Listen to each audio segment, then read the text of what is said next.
So there will be people who are looking at this website that maybe haven't really done much gardening before. What are some things that you can suggest to them to just start a backyard garden? I mean, how would you just start from scratch, just a small backyard garden? What are some suggestions you would make? I think the first thing we do when we're working with children is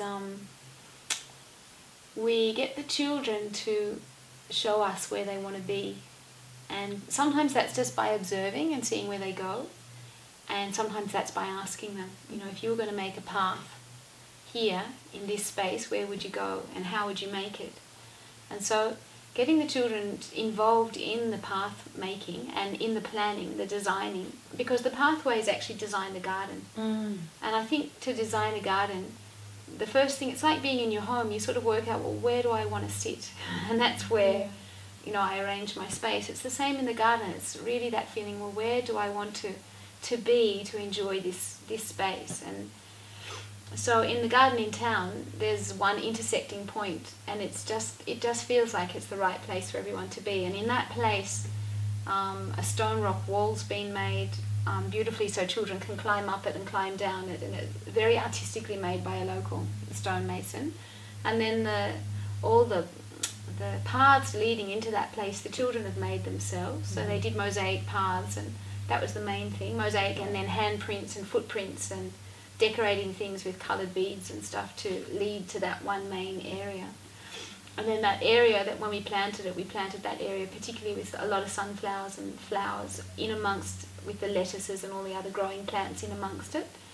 And we've kept that theme really through the whole garden. From there, we know the main areas where they congregate, and those are the areas that they've got vegetable and a lot of flowers in amongst it, and plants that are really exciting for the children as well. Things that are like nasturtiums. Nasturtiums are a wonderful, easy plant to grow in this climate, and it's easy to make flower chains out of them, and they have these really big bulbous seeds that the kids can hold in their hands and break apart and really understand what makes the seed work, and then replant those and watch a new one come up really quickly. Those and sunflowers and cosmos, things that are very simple for the children. We have those main features around the areas where we congregate. So I think if somebody wants to start taking your family out into the garden, the thing is to look, where do they like being most of all? And some families we've worked with, that's been really like an intimidating thought, because that's their block of lawn. and that lawn place, it's not going to be a vegetable place, but actually what we've done is many times we've designed, that block of lawn, how much space do you need to sit, and the rest is moving through it. So plan your beds around where you move through, and have a central space, where usually people sitting don't need vast amounts.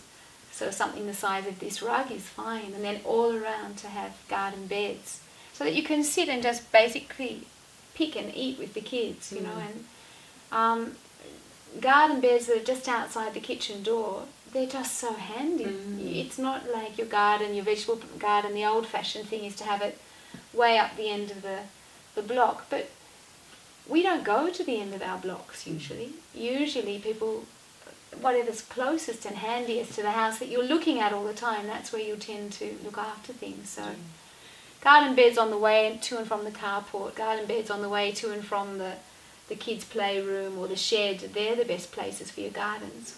And then of course we teach kids about light and rain and water and the things that are needed.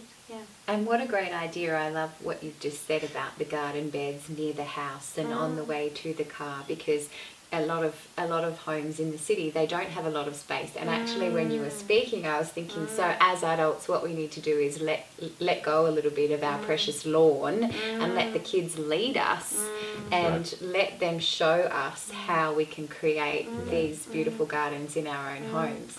And that's what I was hearing you guys say.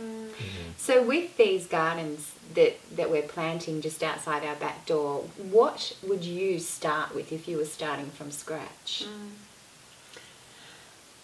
Some simple plants, herbs or whatever. Yeah, well, first of all, you have to put your garden where you can really have enough sunlight, Mm-hmm. you know, because this is what really helps the plants to grow. Mm. And then in your garden bed, you know, easy things to grow, things you usually eat every day, you know. I would say some herbs are really good around the garden. It's also, you know, medicinal as well, which is really good. And then also, you know, all things like lettuces and you know, silver beets and kale, which is really, you know, rich in all the nutrients. Yeah, all this kind of thing can be planted in this kind of garden bed. Great. And it's easy also to set up the garden bed. Really, you know, recycled materials can always be used also around the garden. And some people who don't have much land can even use, you know, like hay bale, you know, as barriers of the Yeah. bed, you know, and put the what you call the soil inside the area, and then start planting in. Oh, Yeah, fantastic. and some people I realize these kind of boxes, what you call it again, those broccoli boxes people use. Oh, yeah, the Styrofoam. styrofoam Yes, ones. styrofoams one Yeah. too can be used for people who are in a city, you know, Yeah. who don't have really only, for example, a balcony or something that. Oh, what a great idea. Yeah, they can use that as well. You know, simple and have the, you know, we can grow anything, Yeah. everywhere, wherever we are. Yeah. So this is my belief, and yeah, wherever I go, I usually grow something. Yeah. So Some really great ideas, and it sounds as though if we when we get the children involved, they actually get quite enthusiastic about it. they do. And what you guys are doing is really fantastic. So I want to thank you for being with us today. And is there anything else that you'd really like to say about the children gardening or creating a garden? Anything that you'd like to tell people is one of the most important things they can start with or do? I think starting with a story. I think it's really good with kids to start with a story. And in our garden, the story is that the environment around them had our garden's called the Green Hideaway Garden, and the story behind it is that this group of children, they grew up in a world where the food was always in plastic, and the whole world was like plastic people in a way, who just thought everything came from shops, and they didn't know that you could grow food. So some children had remembered grandparents or parents who'd had gardens, and they, on the edge of town, they snuck away and made an invisible garden. And then slowly from that garden they started to teach adults who wanted to learn about gardening.